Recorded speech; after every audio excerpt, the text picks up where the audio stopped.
This is the Bardo Museum in Tunis, which contains what might be the best collection of Roman mosaics anywhere. Today, I'd like to use the museum's collection to illustrate why Roman mosaics are so fascinating and what they can tell us about life in the ancient world. Like so much else, the Romans borrowed the conventions of figural mosaic from the Greeks. But they quickly made it their own, producing some of the greatest masterpieces of classical art and laying the groundwork for the dazzling mosaics of the Byzantine world. Here in North Africa, the Roman tradition, centered in Italy, combined with an older Carthaginian tradition of decorated pavements to create especially brilliant mosaics. Let's take a look.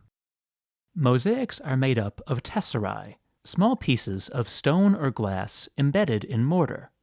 Usually, they were laid out by teams of craftsmen, sometimes working from guidelines sketched on the floor. The very finest mosaics, called opus vermiculatum, worm work, for their delicacy, were sometimes made in specialized workshops and then set into a larger floor, like paintings on a wall. A spectacular example is this famous mosaic of Virgil with the Muses. Note how tiny the tesserae are, showing not only the faces of the figures, but even the words on the poet's scroll, Musa mihi causas memora, from Book 1 of the Aeneid. Most of the mosaics in the Bardo come from the townhouses and villas of aristocratic families. The men who commissioned these mosaics wanted their residences to project their culture, their taste, and above all, their wealth. Mosaics were part of the message. Perhaps the most straightforward way to commemorate prosperity was to have one's estate immortalized in the medium of mosaic. Of the various examples in this gallery, perhaps the most remarkable was commissioned by a 4th century landowner named Julius. At the center is a palatial villa. Above, workers pick olives, while an elite lady, perhaps Julius's wife, looks on and fans herself. Hunters set out from one side of the villa. Below are the master and mistress of the estate. Julius, labeled Dominus Julius, Master Julius, is seated and receiving the produce of his lands. His wife, in her finest jewels, admires herself in a mirror, attended by servants offering her a basket of roses and fish from the estate's ponds. Marine scenes were popular mosaic subjects, especially in the private baths attached to grand houses. Similar themes often decorated public baths. There are quite a few examples in this room. My favorite marine mosaic in the Bardo is the Triumph of Neptune. The god of the sea rears up from the waves, his chariot drawn by 4 hippocampi, seahorses. He's flanked on either side by marine centaurs, male and female. At the 4 corners are the seasons, represented as women, with scenes of the harvest and hunts between them. There's also a fine representation of a Spartan hunting hound at the bottom. Scenes from the Greek myths were another popular mosaic subject, far more so than episodes from Roman history, which seldom appear. The god Dionysus was especially prominent, not least because his association with wine and revelry lent itself well to dining room floors. This mosaic shows one of the stranger myths connected with Dionysus.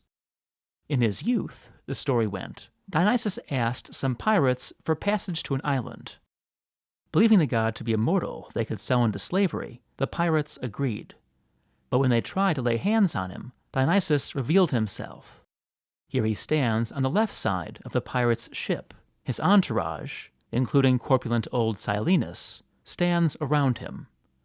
A panther chases the pirates into the sea, and, as they swim away, the god transforms them into dolphins. An equally remarkable mosaic is displayed next to Dionysus and the pirates. Here, we have Odysseus and the Sirens. On a rock to the right are the 3 Sirens, monsters who lured sailors to their deaths with beautiful songs. In this mosaic, they're equipped with musical instruments. Odysseus ordered his men to plug their ears with wax as they rowed past the Sirens. But wanting to hear their fabled song for himself, he left his ears unplugged. Here we see him, tied to the mast to prevent him from leaping overboard as his men row past the Sirens' rocks. During late antiquity, mosaic floors were laid in many churches. Alongside scenes from the Bible, they often featured portraits like these, laid over tombs to commemorate the dead.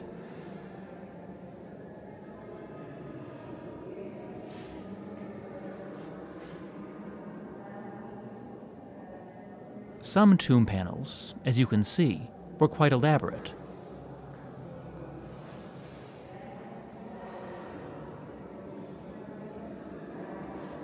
A brief detour into the secular world. This mosaic, from the mid-5th century, shows an aristocratic lady getting dressed with the assistance of two maids. One holds a mirror in which the lady's face is reflected. The scene is borrowed from a traditional representation of the goddess Venus. In this room is a mosaic from the 6th century, representing the Church of the Holy Sepulchre in Jerusalem. The buildings in the background symbolize Bethlehem and Jerusalem. And here, finally, we have the floor and font of a 6th century baptistry. The inscriptions and imagery are Christian, but the vases and acanthus vines around the font are taken directly from the rich, centuries-old tradition of Roman Africa's mosaic art.